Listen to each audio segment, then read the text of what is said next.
بسم الله الرحمن الرحيم والعصر إن الإنسان لفي خسر إلا الذين آمنوا وعملوا الصالحات وتواصوا بالحق وتواصوا بالصبر. Bismillah and Assalamu alaikum.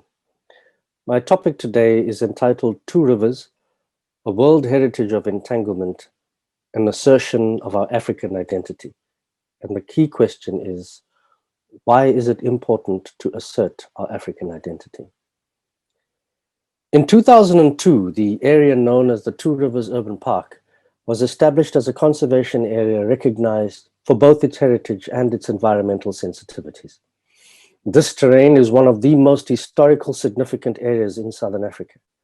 It is an epicenter of colonial conquest and the first wars of resistance were fought here. It is a sacred terrain that connects us with our common humanity. What's important for us here is to look at an unrecognized achievement that was fought by the indigenous communities in the first instance on the 1st of March 1510. The Portuguese viceroy to India, Francisco de Almeida, had conquered and sacked the Indian peninsula. He was also in control of both East and West Africa, and on his way down to the Cape of Good Hope, he had left a very bloody trail of pillage and squander. However, across the terrain of the embankments of the Lisbech River on March 1st, 1510, Portugal suffered its greatest defeat at the hands of a resisting Khoi army that stopped his act of aggression, killing him and 87 of his men, including approximately 14 captains of the mighty Portuguese fleet. Traditional oral historical accounts speak of the raid at what is today Odemolen, where Almeida's men kidnapped some children and abused women. On the way back, they were encountered by a standing army who had a symbiotic relationship with their cattle. The cattle formed a phalanx, and with bows, arrows, and stones, the Khoi drove the Portuguese to the shoreline and defeated them on what is today known as the Battle of Salt River. This deep relationship the Khoi had with their animals is exemplified in this piece of history. The animals could sense, along with their human brethren, the dread of an existential threat and fought as one against a tyrant whose infamy had traveled across the waves long before his arrival. But let's move about 100 years on. During this time, over 1,000 ships had docked on our soil, and the shoreline was managed by a very sophisticated and multilingual community called the Gorenaikona, who were a mix of various peninsular Khoi groupings, influenced by significant leaders, namely Ore and Auchumao, under the great chief Gogosoe. Ore and Auchumao were trained internationally in London and in Java. Auchumao later was termed by Jan van Riebeeck as Harry the Strandloper. This group of Khoi were able, through the use of very robust diplomacy, not only maintain a form of tacit peace for ships who were carrying slaves, ships who were part of vessels under the ordinance of powers with very, very clear colonial ambitions, managed to sustain an active trading point at a very strategic point on the continent and the world, and healed sailors and others as they got off these ships after perilously long journeys. Journeys like these had very high mortality rates. History does not talk about our indigenous community and the flourishing cosmopolitan interface at Table Bay, at the mouth of the Kamisa River, a river which now runs underground under concrete bulk near the city of Cape Town. It is filled instead with harmful stereotypes. For instance, Auchumao was described by Jan van Riebeeck in his diaries as a dishonest, opportunistic thief, known as Harry the Strandloper, while his niece, Kotoa, the matriarchal figure of the Khoi resistance, was smeared as an alcoholic prostitute. Auchumao was in fact the commander of the port and leader of the Gorenaikona group who fought against the Dutch in the frontier wars, together with the other peninsular Khoi groups. His traditional stature, as well as his extraordinary talents and achievements, have been deliberately downplayed in the articulation of his life. A clear role model for future generations has been reduced to a criminal. Similarly, Kratoa was the umbilical cord between the Khoi and the Dutch. She played a crucial yet burdensome diplomatic role between Jan van Riebeeck and her people. Kratoa and her uncle Autrumao were of the first political prisoners on Robben Island, Autrumao being the first to escape it.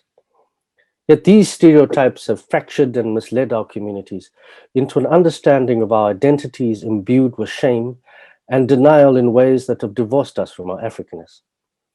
Our sense of belonging and custodianship of the environment and the land through these tales have led to our continued self-alienation and disenfranchisement. In 1657 was the beginning of the absolute colonial conquest of this country in Southern Africa as we know it. The Dutch East India Company decided to gift its employees, called the Freeburgers, farms on the embankments of the sacred river, now known as the Liesbeek, in what is today modern observatory. This is the place where the imposition of Roman Dutch law was used as a tool to justify the theft of land from indigenous communities for agricultural purposes. And these occupied territories expanded. The local inhabitants were cut off from the river and forcefully removed. This is the site of the very first land theft and brutal occupation in our country. The Freeburger farmers needed to yield produce for their capricious master, the Dutch East India Company. It was the largest corporation in the world. It had its own freestanding army, its own ships, and it wielded the kind of power any empire would. The Freeburger were at war with the resisting Khoi, and simultaneously faced the fact that they didn't have any labor to toil the topsoil. So the solution was for the Dutch East India Company to import slaves from around its colonies. From this, we saw the arrival of people from Guinea, Angola, Mozambique, East Africa, Madagascar, India, Sri Lanka, Southeast Asia, Indonesia, Malaysia, and the entire Javanese archipelago, bringing a large Muslim diaspora who have become part of this soil as a country, as they tilled the topsoil for the first time. And those who decided to escape their enslavement were welcomed by the Khoi, who shared a common enemy with them, namely the Dutch. This also resulted in the First Frontier War in 1659, which precipitated into 16 wars of resistance that fanned over and across southern Africa for the next 184 years. The impact of what is called the Khoi Mfecane, or forced migration, can be felt across southern Africa, including Namibia, Botswana, Angola, Zimbabwe, and beyond. From here, we can trace the genocide of the Cape San, an unrecognized atrocity to this day. With the unique entanglement of people, we identify this area of the Two Rivers Urban Park of Tamirori Kayes as a place where Afrikaans emerged, a conference of languages, a unique Creole born from the Combes area, where people from around the world together forged with local languages, creating for themselves a very unique dialect. The true origins of Afrikaans were erased from the African Creole roots by white supremacy. When indigenous language speakers were forbidden to speak their own languages, colonial authorities deployed mutilating methods to stop them from speaking. For example, the removal of frontal teeth was done to prevent people from clicking. So the four major clicks that also inform the Nguni languages are from Khoikhowab. From this place, we see the extinction and extirpation of sacred animals, the bluebuck, the mountain lion, and the quagga.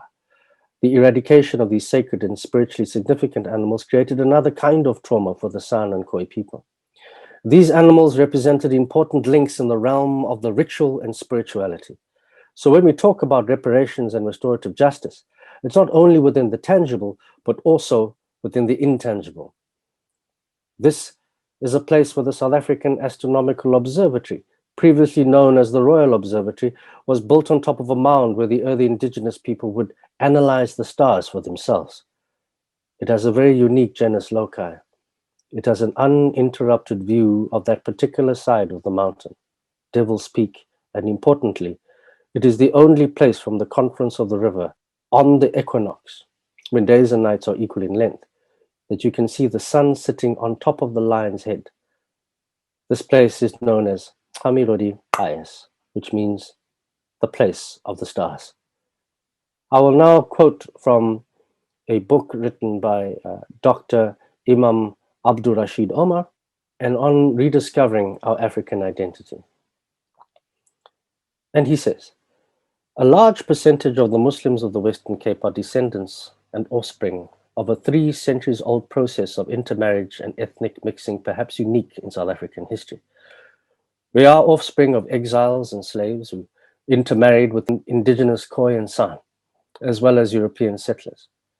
It is this phenomena which led Mahmoud Mamdani to describe the so-called colours of the Western Cape as creolized Africans.